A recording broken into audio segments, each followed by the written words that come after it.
Hello guys, അപ്പോൾ world of round of 32-ലെ രണ്ടാമത്തെ മത്സരത്തിൽ ബ്രസീൽ ഇന്ന് ജപ്പാനെ നേരിടുകയാണ്. അപ്പോൾ ബ്രസീൽ ജപ്പാൻ വേഴ്സസ് മത്സരം വരുമ്പോൾ ഫാൻസ് എല്ലാവരും ഉറ്റുനോക്കുന്നത് ബ്രസീലിനെ ജപ്പാൻ അട്ടിമറിക്കുമോ, അല്ലെങ്കിൽ ബ്രസീൽ ഈസി ആയിട്ട് നെക്സ്റ്റ് റൗണ്ടിലോട്ട്, അതായത് റൗണ്ട് ഓഫ് 16 കടക്കുമോ എന്നുള്ളതാണ്.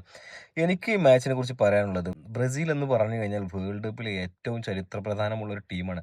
ഒരു വേൾഡ് കപ്പ് വന്നു കഴിഞ്ഞാൽ എങ്ങനെ കളിക്കണം കാര്യങ്ങളെല്ലാം ആ ഒരു ടീമിന് നല്ല എക്സ്പീരിയൻസ് ഉള്ള ടീമാണ്. പക്ഷെ എന്നിരുന്നാൽ പോലും നമുക്കറിയാം, ഈ പ്രാവശ്യം ബ്രസീൽ അവരൊന്നും ഒത്തിണക്കത്തിലോട്ട് വന്നിട്ടേ ഉള്ളൂ. കാരണം നമുക്ക് പുതിയ കോച്ചാണ് ബ്രസീലിൽ വന്നിട്ടുള്ളത്.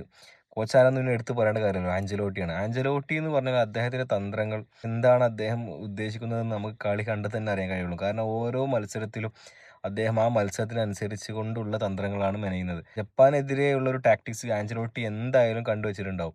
മറുവശത്ത് മോറിയാസുമാണ്. മോറിയാസുവിന്റെ അണ്ടറിൽ വരുന്ന ജപ്പാൻ അവർ ഫ്രണ്ട്ലി മത്സരത്തിൽ ഒരുപാട് വമ്പന്മാരെ തോൽപ്പിച്ചിട്ടുണ്ട്. ഇംഗ്ലണ്ടിനെ തോൽപ്പിച്ചിട്ടുണ്ട്, ബ്രസീലിനെ തോൽപ്പിച്ചിട്ടുണ്ട്. ഇവരൊക്കെ തോൽപ്പിച്ചിട്ടാണ് മോറിയാസ് വരുന്നത്.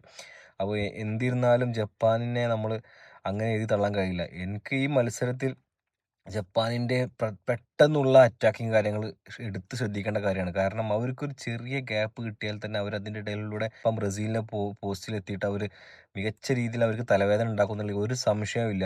ഹൈബോളും കാര്യങ്ങളും വരുന്നില്ല എന്നുണ്ടെങ്കിൽ പോലും പ്ലെയേഴ്സ് പൊതുവെ ഹൈറ്റ് കുറഞ്ഞവരാണ് എന്നുണ്ടെങ്കിൽ പോലും അവരുടെ മോസ്റ്റ് ഓഫ് അധിക ഗോളുകളും ഇപ്രാവശ്യം വന്നിട്ടുള്ളത് കോർണറുകളിൽ നിന്നാണ്. ബ്രസീലിന്റെ അത്രയ്ക്ക് ഒരു ഫിസിക്കാലിറ്റി ഉള്ള പ്ലെയേഴ്സ് അല്ല എന്ന് നമുക്ക് തോന്നുമെങ്കിലും ജപ്പാൻ കളിക്കുന്ന അവരുടെ ഗെയിം, അവരുടെ സ്റ്റൈൽ, അതൊരു പ്രത്യേകത. കാരണം എന്താണ് ജപ്പാൻ കാരണം അവർ ബെൽജിയത്തെ, ജർമ്മനി, അതുപോലെ ബ്രസീലിനെ, ഇംഗ്ലണ്ട്, ഇങ്ങനത്തെ വമ്പൻ ടീംസിനൊക്കെ ഞെട്ടിച്ച ചരിത്രമുള്ള ടീമാണ്.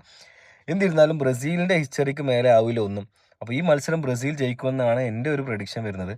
അപ്പോൾ എത്ര ഗോളിന് എന്നുള്ളതിൽ പറയുകയാണെങ്കിൽ ബ്രസീൽ ഒരു നാരോ മാർജിനിലായിരിക്കും. കാരണം വമ്പൻ മാർജിനിൽ ജപ്പാനെ ബ്രസീൽ തോൽപ്പിക്കുമെന്ന്, അതായത് 2-0, 3-1 തോൽപ്പിക്കുമെന്ന് ഞാൻ കരുതുന്നില്ല.